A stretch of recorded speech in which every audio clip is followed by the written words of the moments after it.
여러분 보시면서요. 구독과 좋아요, 알림 꼭 부탁드리도록 하겠습니다. 자, 저희는 첫 번째 이슈로 한번 넘어가 보겠습니다.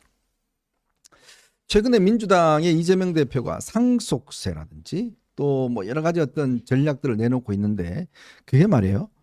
아주 보면 예전에 이재명 대표가 결정적으로 무너진 데가 뭐냐면 서울이고 한강벨트? 서울 주거에서는 한강벨트예요. 네. 그러니까 여기만 공략하면 된다라는 그 때문에 아주 그 정밀 타격 전략을 하는 것 같아요. 즉 그렇죠. 강남, 서초, 성동 뭐 등등 마포 등등 요 이게 집값이 좀 비싼 지역, 요 지역을 대상으로 해서 뭐 상속세 근본도 안 고쳐요. 딱 요 지역에 필요한 공약만 탁탁탁탁 건드리면서 굉장히 치밀한 전략을 펴고 있는 것 같습니다. 그래서 뭐 18억 이하는 상속세를 면제해 주자. 지금만 10억 정도 되는데 8억 정도를 올려서 면제 구간을 그만큼 넓히겠다는 것이고, 그다음에 이제 직장인들 근로소득세 세제 네. 개편하는데 여러분들 이제 세율 보면 알겠지만 이제 1억이 좀 넘어가면은 그때부터 이제 그 세율이 확 뛰잖아요. 되죠. 우리 저 현정님은 세율이 얼마? 그건 묻지 마세요. 개인 사생활을 그렇게 갑자기 이렇게 어떡해요. 입이 이렇게 아유, 막 이렇게 묻지 마세요. 쫙 이게 이렇게 하는 거면 최고 세율 중요한 비밀이기 때문에. 근데 이게 뭐 그 한 1억 넘으면서 세율이 갑자기 팍 뛰어요. 네. 근데 요새는 웬만한 대기업의 한 부장 뭐 가면은 한 1억은 받지 않겠느냐. 충분히 넘죠. 그러니까 네. 그 부분이에요. 그러니까 이 중산층 그 부분이 중산층으로 간주해야 되는데 너무 고율의 이제 근로소득세가 적용이 된다. 그 부분을 좀 완화시키려고 지금 좀 사전 정지 작업을 하고 있는 게 아닌가 보여지는데, 저는 전국적으로는요, 이재명이 이 다음에 들고 나올 카드는요, 종부세 폐지를 들고 종부세 나와요. 폐지. 종부세를 폐지하고 재산세에 통합하는 거. 이것까지도 들고 나오면은, 그러니까 저희가 괴벨스가 한 얘기가 있잖아요. 거짓말이라도 한 100번을 하게 되면 진실로 들리는데, 이재명이 지금 몇 종 세트를 계속해서 연이어 들고 나오잖아요. 근데 중산층에게 제일 민감한 게 이게 세금 아니겠습니까? 이게 상속세, 근로소득세, 더 나아가서 이제 종부세 이런 것들 계속 건드리겠다는 거 아닙니까? 예. 자, 우리가 지난번 우리가 선거를 대선 이겼을 때 제일 사실은 민심의 그 어떤 역할을 한 게 바로 이 부동산 문제였습니다. 특히 서울 지역에 집을 구할 수 없는 이 문제들. 이 당시 문재인 정권이 26번이나 부동산 정책을 발표했지만 천정부지로 집값이 뛰니까 이게 사실은 민심에 굉장히 큰 영향을 미쳤고, 그게 사실은 정권교체의 핵심적 사안이었습니다. 0.73%로 겨우겨우 이긴 것도 보면 저는 이런 데 원인이 있다고 봐요. 자, 그러니까 이제 이재명은 아주 정밀하게 지금 이 표를 겨냥해서 지금 두드리고 있는 거 아니겠습니까? 예. 그러니까 이게 사실은 지금 국민의힘은 이재명 말 믿지 마라. 뭐 이재명 거짓말한다. 계속 그렇게만 이야기를 해요. 그런데 정작 이와 관련된 주민들 같은 경우는 진짜일까? 진짜 할 수 있는 거 아니야? 라는 생각들이 점점점 든다는 게 지금 하나의 위기의 근본이죠. 예, 그렇습니다. 지금 몇 가지 기억나는 것만 한번 셋 봐도 민생지원금 25만 원 포기. 네. 그러니까 하고 안 하고를 떠나서요. 최근에 얘기했던 것만 가지고 따져봐도 주 52시간제 예외, 그리고 중도 보수, 성장, 실용주의, 그리고 상속세 감면, 뭐 이런 것들이 지금 지속적으로 우리 국민의힘에서 주장했던 것들, 이런 것들을 우리가 국민의힘의 안방에 해당하는 것들을 마치 자기가 영토 침범하듯이 지금 넘어오고 있잖아요. 네. 그리고 이제 표심을 또 핀셋으로 수도권에 집 한 채 가지고 있는 분들, 그런 중산층 이렇게 핀셋 표심을 저격해가지고 지금 접근을 하고 있는데, 우리는 지금 속수무책으로 안방이 털리는데도 아무것도 못 하고 있습니다. 비상대책위원회가 있는데 지금 지도부가 두 분이죠. 네. 크게 보면 두 분이라고 할 수 있는데 권영세 비대위원장과 권성동 원내대표잖아요. 근데 권영세 비대위원장은 일단 지금 뭐 하고 계신지를 알 수가 없어요. 얼마 전에 그 자기가 12월 3일 계엄 때 있었다면 해제 결의를 참여를 안 했을 것이다라는 말씀을 하신 이후에 지금 종적으로 알 수가 없습니다. 뭘 하고 계시는지 사실 찾아보기가 어렵고, 네. 그래서 지금 이재명 대표랑 상속세 가지고 1대1 토론을 해야 된다면 그게 권영세 비대위원장이 돼야 맞는데 지금 권성동 원내대표가 하자고 지금 나선 상황이거든요. 게다가 뭐 권성동 원내대표는 어제까지만 해도 사기꾼이라고 난 사기꾼이랑은 토론 안 한다 그래서 예. 거절하는 것 같은 모양새를 보였단 다 말이에요. 하자 뭐 토론. 예. 그러니까 지금은 이제 상속세 포함해서 모든 걸 다 하자 이러고 나선 상황인데 지금 우리 비대위원 비상대책위원회가 실제로 우리 국민의힘이 지켜야 할 안방을 내주고 있는 상황에서 제대로 파수꾼 역할을 못하고 있다는 게 가장 큰 문제고요. 지금 많은 국민들이 그것에 대해서 하도 이재명 대표가 반복해서 얘기를 하니까 정말 그런가 하면서 마음을 조금씩 주고 있단 말이에요. 귀를 기울이고 있단 말이에요. 네. 이때 우리가 적극적으로 나서서 우리의 아젠다를 던져야 되는데 지금 그러지 못하고 있다는 것이 정말 아쉽습니다. 제가 좀 취재를 해봤더니요. 네. 비대위에 이제 그 회의를 할 때 비대위원 중에서 임이모 의원이 있어요. 임이모 의원. 네, 제가 네. 이름 안 밝혔습니다. 이 의원, 이 최고위원께서 한 전체 발언의 반을 한대요. 혼자 뭐 아주 그 말을 하는데 대부분의 말은 윤 대통령을 지켜내자는 이런 이야기 한다는 거예요. 그러니까 이게 이 비대위가 옛날처럼 이 한동훈 비대위처럼 뭔가 뭐 이렇게 서로 간에 어떤 토론을 하고 이런 게 아니라 임모 의원께서 혼자 다 이렇게 참 말을 많이 하신다고 그래요. 그 회의가 그렇게 돼버리면 이게 이제 뭔가 실질적인 토론이나 이런 게 되지도 않는 데다가 그리고 권영세 비대위원장의 어떤 기자들의 존재감이 별로 없잖아요.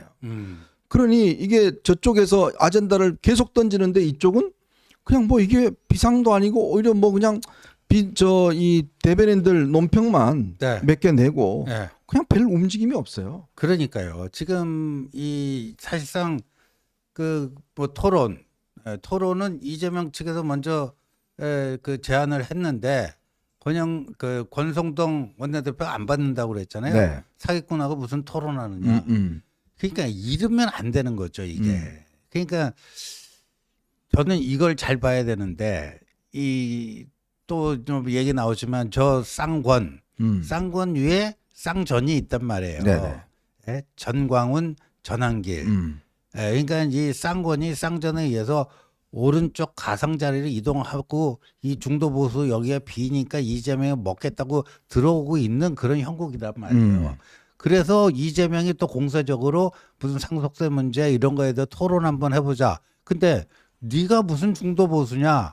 네가 보수면 뭐 파리도 세다 뭐 이런 말장난 가지고 뭐 하다가 이제 안 되겠으니까 끝장 토론을 받자고 한 거예요. 그렇죠. 저게 지금 스텝이 꼬이고 있다라는 얘기거든요. 처음에는 사기꾼하고 무슨 토론을 하느냐 그러다가 아예 그냥 한번 하려면 끝장 토론을 하자 네. 이런 식으로 바뀌는 게 그런 식으로 지금 뭐 회피하고 뭐 하면 계속해서 당하는 거예요. 네. 근데 여기서 한번 잘 생각해 봐야 됩니다. 지금은 저 쌍권 지도부지만요. 지금 민주당은 대표도 이재명이고 대선 주자도 이재명이잖아요. 근데 지금 그 국민의힘은 조기 대선에 조짜도 꺼내지 말라 해놓고 자기들끼리 그냥 또 뭐 물밑에서는 다 하고 있어요. 그런데 이거를 커버해 줄 수 있는 사람이 누구죠? 네. 저 쌍관으로 커버하는 건 한계가 있어요. 그렇죠. 그러니까 이 원래 중도 보수 자리에 있던 사람들 있잖아요. 네. 뭐 한동훈, 음. 또 뭐 거기 뭐 오세훈, 네. 뭐 안철수, 유승민 이런 사람들이 거기에 해당되는 사람이잖아요. 그럼 그런 사람들을 활성화시켜 가지고 이재명과 같은 사람이 여기 넘보는 거를 야 네가 무슨 중도 보수냐? 또 나하고 한번 끝장 토론 한번 해보자. 뭐 하자. 그쪽을 활용을 해야 되는 거예요. 네? 진짜 중도 보수를 가지고 이재명과 같은 가짜 중도 보수 코스프레 하려는 사람을 제압을 해야 되는데 지금 그런 전략 자체가 없어요. 그러니까 옛날에도 보면 한동훈 대표가 이재명 대표 토론하니까 토론합시다. 그렇죠. 자, 나 진짜 시간 잡으세요. 빨리 합시다. 라고 굉장히 공세적으로 하니까 저쪽에서 그냥 네, 주춤하잖아요. 그리고요 이제는 말할 수 있어요. 사실요 작년 개업 나기 전에 네. 11월부터 3프로 TV 있잖아요. 네네네. 3프로 TV에서 그때 토론하자고 그랬죠 그때. 그 금융투자소득세, 금투세 이걸 가지고 한동훈 대 이재명 대 한동훈 끝장 토론. 그 토론을 하면 어떻겠냐고 3프로 TV에도 제안이 왔어요. 네. 우리는요 받고 더블로 갔어요. 네. 한 번 해서 안 되면 두 번 하고 아니면 그냥 완샷으로 하되 길게 하자. 끝장 토론을 해보자. 이재명 쪽에서 계속 안 받았어요. 근데 그거를 상도인은 지켜야 되잖아요. 그리고 야 이재명이 그 겁나는지 막그 뺀다 이런 거 내면 아예 그 판이 깨져버리잖아요. 그 성사될 거라고 하는 인내심을 가지고 계속 얘기를 안 했는데 그때 3프로 TV에서 그거 했으면 대박 나고 이재명 허벌나게 깨졌을 거예요.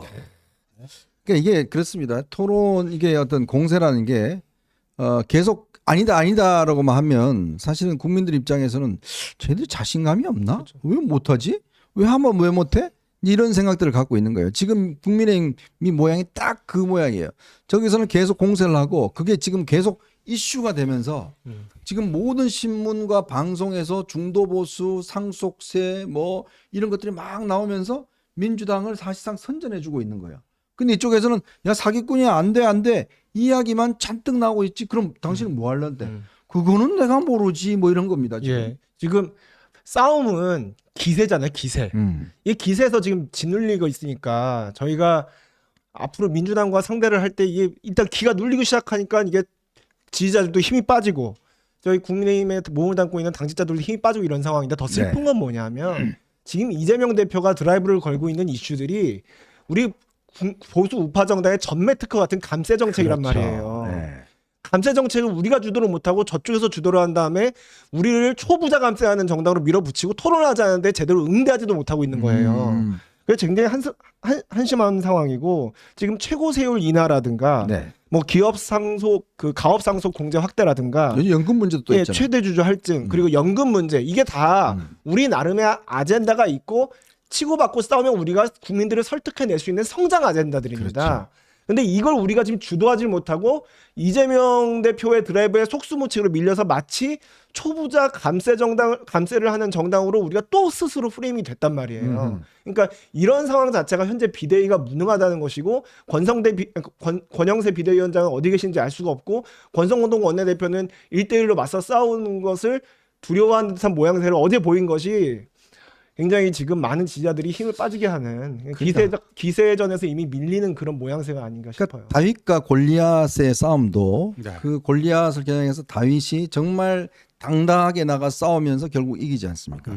지금 사실은 의석수로 따지면 이 다윗은 국민의힘이죠. 그렇죠. 골리앗 저 이재명 당은 엄청나게 큰 거 아니겠습니까? 그런데 지금은요. 오히려 지금 골리앗이 그냥 다 힘쓰고 다윗은 막 도망가고 있는 이런 모습이란 말이에요. 돌팔매질을 해야 되는데 이 돌팔매를 할 수 있는 사람이 없어요.